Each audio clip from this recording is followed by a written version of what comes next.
Back again, Alex Cobb, representing JE Instruction. Mr. Marquis has Hey, joined us. folks. Um, Before we hit the record button, we were kind of having an interesting conversation. For those of you that have watched the videos before, and we'll give it the benefit of those that haven't. Mike's been in insurance about 4 years now, just celebrating the anniversary.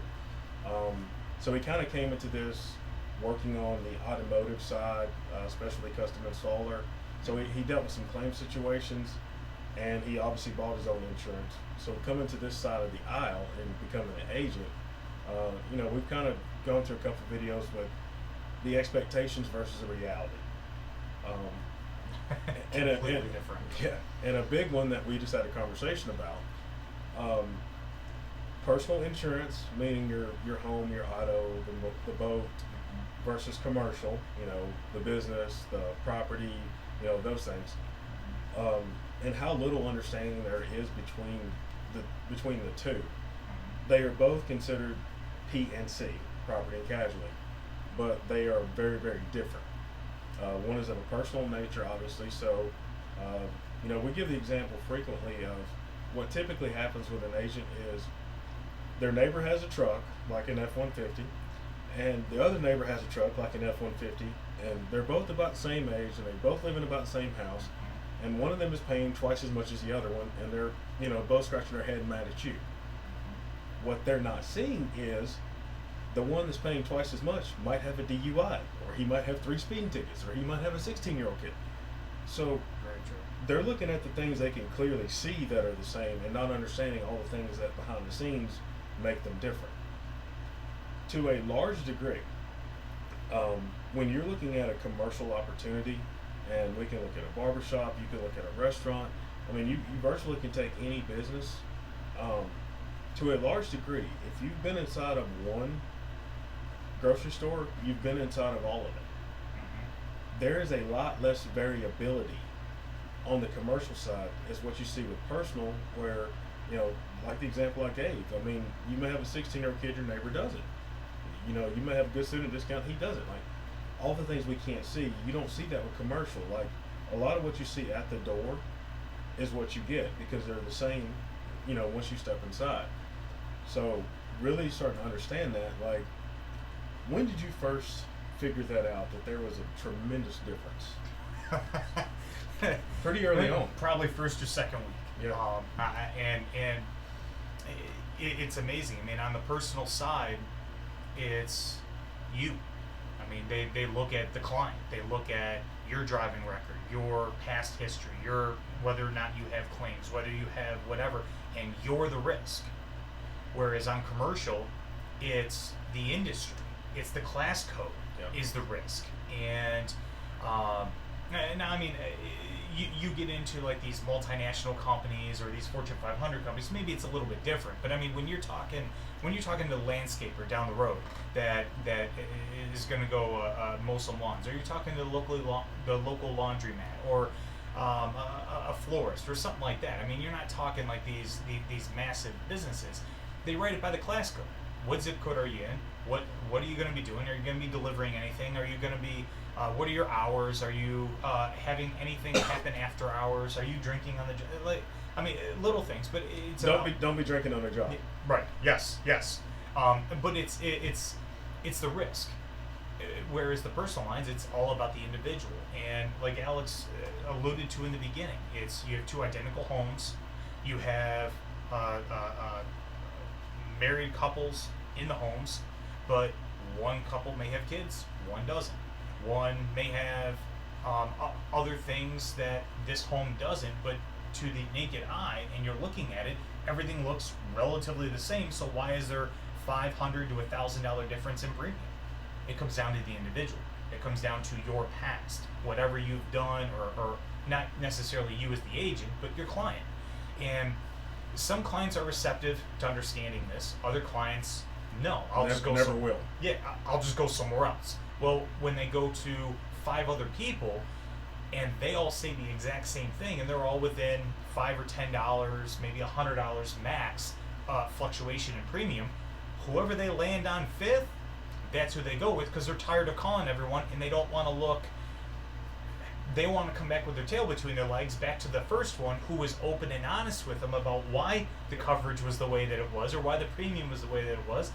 So the fifth person ends up getting the or I guess the next person in line, whether they go 5 or they go 2 or whatever. But the next person gets the business after you've done all the work and explaining it properly and stuff. And that part does get a little bit frustrating, but at the end of the day, that kind of tells you what type of client that you would have. You dodged a bullet.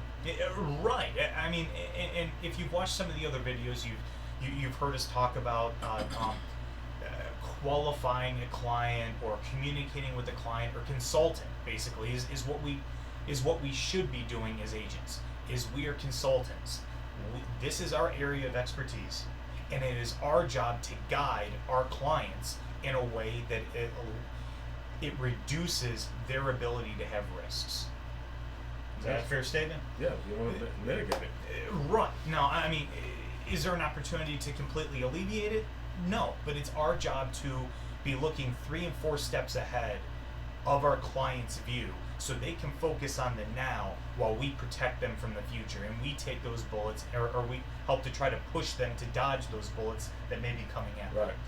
And so I guess taking a step back and looking at which one, for me personally, which one I enjoy more, I enjoy them the same, but for completely different reasons. And it is, I know it's kind of a generic answer, but it's true. I enjoy personal lines because I get to have that one-on-one dialogue with the client, and I'm getting to know them on a personal level. Yeah. And it allows me to really open up their door to understand them, to understand how they live, how their kids live, what they do on a day-to-day basis, and really feel like I'm a part of that family. Whereas on the commercial side, I get to do what I've been doing for 20 years. I get to go into businesses, I get to talk to them, consult, really understand how their business works, what they do, how they do, mingle with their employees to better understand how they look at things. So you can be sitting in a roundtable discussion with 3 or 4 people at different points and really get a grasp on their business, what makes them tick, and how they move on a much larger scale than an individual. Yes. In their home with their cars. And I'm not saying that there's not challenges in either direction, because just like we alluded to, trying to communicate to a client that they need to be paying $2,000 a year for their house, opposed to someone paying $1,200 when they live in the same neighborhood and their house is relatively the same. That's difficult. The same way as talking to a commercial client who is coming away from another policy where their policy may be, let's say, $5,000, and they may do 4 services. They pay $5,000 a year, but they do 4 services, and their current policy only covers 1 of those services. They have exposure on 3 different types of lines of business because whoever they were coming from didn't write it properly. So you have to be the bad guy and explain it to the client. And that gets challenging, because that means more money. That means more money, and they already thought it was too high, which is why they sought you out to begin with. But that's where you have to be the consultant. That's where you have to really sit down and communicate with the client to let them know, look, man, it's not me making up these prices. You came to me because you want me to protect you. The best way I can protect you is to understand what you do, how you do, and then lay everything out to go forward. Kind of following that. Mm-hmm. To me, what I tend to see a lot of, what I hear a lot of, is this: anything that's personal lines related. Your home, your car, your pool, your boat. It's price first, relationship maybe kind of 1A secondary. Mm-hmm. But when you're dealing with a true business owner, and what I mean by that, I'm not talking about the guy that decides to go mow some lawns and is off time and maybe cut a couple yards in the neighborhood on the weekend. I'm talking about a business owner, a guy that actually goes out there, he has a place of business, he offers a service, he has regular known hours, somebody who actually holds himself up as a business. You can preach value over price a lot of times, because the difference between a BOP, a business owner policy, and a GL is, and again, this is one of my pet peeves, giving people what they ask for versus what they need. A lot of people will generically say the term general liability because that's what they've heard. Well, the reality is a BOP, a business owner policy, typically is only $150, $200 more per year. It has the general liability in it, but it has so many other coverages that are built into it automatically that make it a much better policy for not much more money, but they've been conditioned. I need a GL, I need a GL. So almost, like you said, almost having to educate them a little bit to spend a little bit more money, but get a whole lot more value. Now, as an agent, you will have commercial clients call you and say, hey, I need general liability. Okay, well, you could give them general liability. Okay, in some cases, I mean, like a landscaper, you can do it for $500. Well, no, GL is $350 is minimum. Sorry, okay. So minimum's $350, but all that is general liability. Well, what happens? It doesn't cover their tools. Correct. It doesn't cover their income. It doesn't cover any. All it covers is if they sling a rock and break a window. That's it. If they leave a strain out somebody's foot. It's covering anything they can do to hurt somebody else, but it doesn't even cover their own equipment. Mm-hmm. So if you're in business to cut grass and your lawnmower is kind of important, why would you not cover it? And in a lot of cases, when you really structure the business owner policy, the BOP that Alex was just talking about, and then you a la carte the general liability, you can get everything in the general liability that you have in the BOP, but you have to do it line item by line item and do it a la carte. Costs a lot more. In which case, if you do apples to apples, the general liability policy is now more expensive than the business owner policy. And if you explain that to the clients that yes, this is, I can cover this, and this, which is important to you, Mr. Client or Mrs. Client, they're going to go with this because you took the time to better understand what they are going to go through, what their struggles are. And I mean, if your main job, like Alex said, if your main job, your main focus is to mow lawns, your lawnmower is gold. Your lawnmower is your management system, your computer, your office. And if that goes down, you're not making any money. You may lose clients because they need their lawns taken care of. Yes. They need maintenance. And if you can't do it, they're going to go somewhere else. So you put your client in an awkward situation, and that's kind of where I was going earlier in evaluating their risks, making sure that you're 2 and 3 steps ahead of your client. Even though your client may not know this, that's your responsibility as an agent. Yeah, I completely agree. Our role in that is to be an advisor, not a salesman. You're supposed to offer advice first, but that requires you to actually listen to what they're saying and also understanding what it is they really need, what they're asking for, whether they know how to put it in the proper terminology or not. You have to understand that.